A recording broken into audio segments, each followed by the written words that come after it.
Terusan Suez adalah sebuah kanal buatan yang menghubungkan Laut Tengah dengan Laut Merah. Ia dibangun di sepanjang daratan gersang yang menjadi perbatasan benua Asia dan Afrika. Jalur perairan ini membuat manusia dapat menembus dinding daratan benua dan menciptakan rute perdagangan laut antara Eropa, Afrika, dan Asia.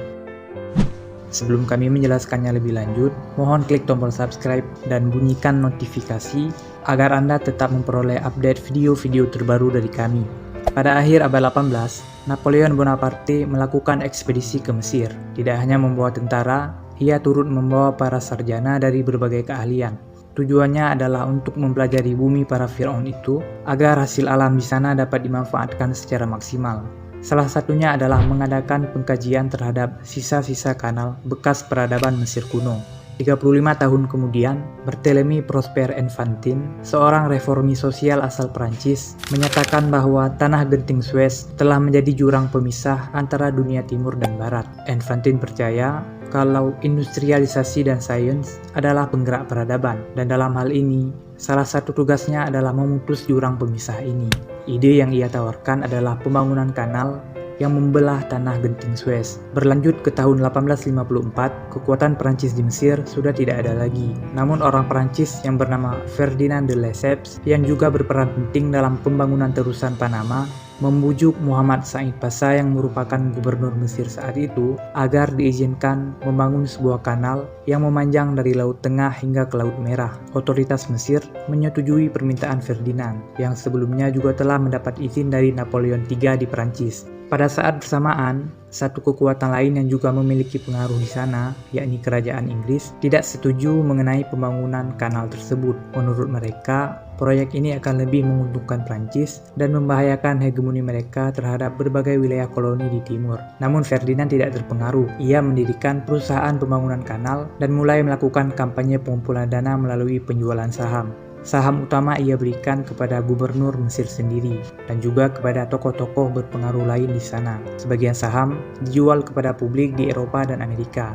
Hingga akhirnya penggalian mulai dilakukan pada tahun 1859. Pada awalnya perusahaan begitu kesulitan mencari tenaga kerja yang mencukupi.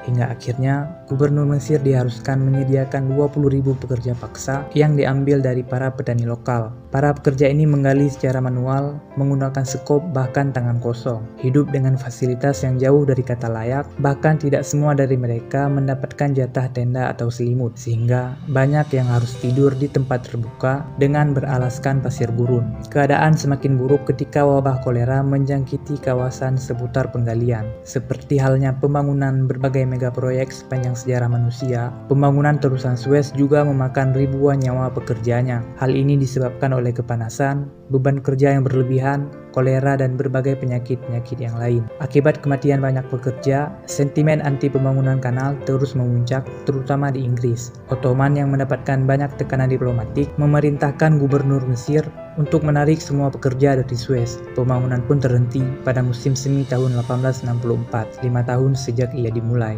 Pembangunan terusan Suez baru dimulai lagi pada musim panas 1864 dengan mendatangkan pekerja Eropa yang dibayar dan mesin-mesin penggali bertenaga uap dan batu bara. Meski ia tentu menghabiskan lebih banyak dana dibandingkan tenaga manual para pekerja paksa yang tidak dihargai dengan layak. Pembangunan terusan Suez pun mengalami kemajuan pesat menjelang tahun terakhir pengerjaannya. Pembangunan akhirnya selesai pada tahun 1869. Kanal sepanjang 193 km ini menghabiskan waktu pengerjaan selama 10 tahun, sedikit lebih lama dibandingkan perkiraan Ferdinand yang mengira bahwa Laut Merah dan Laut Tengah dapat terhubung dalam 6 tahun penggalian saja. Terusan Suez resmi dibuka oleh gubernur Mesir pada tanggal 17 November 1869. Kapal-kapal Eropa yang sebelumnya harus berjibaku dengan perjalanan berbulan-bulan mengitari pantai barat benua Afrika untuk sampai ke Asia, rute itu kemudian dipangkas hanya dengan menyeberangi sebuah kanal sepanjang 193 km saja. 5 tahun setelah dibuka, Inggris yang sebelumnya menentang pembangunan kanal justru merasa sangat membutuhkan terusan Suez untuk menghubungkan mereka dengan wilayah koloni mereka mulai dari India hingga Selandia Baru.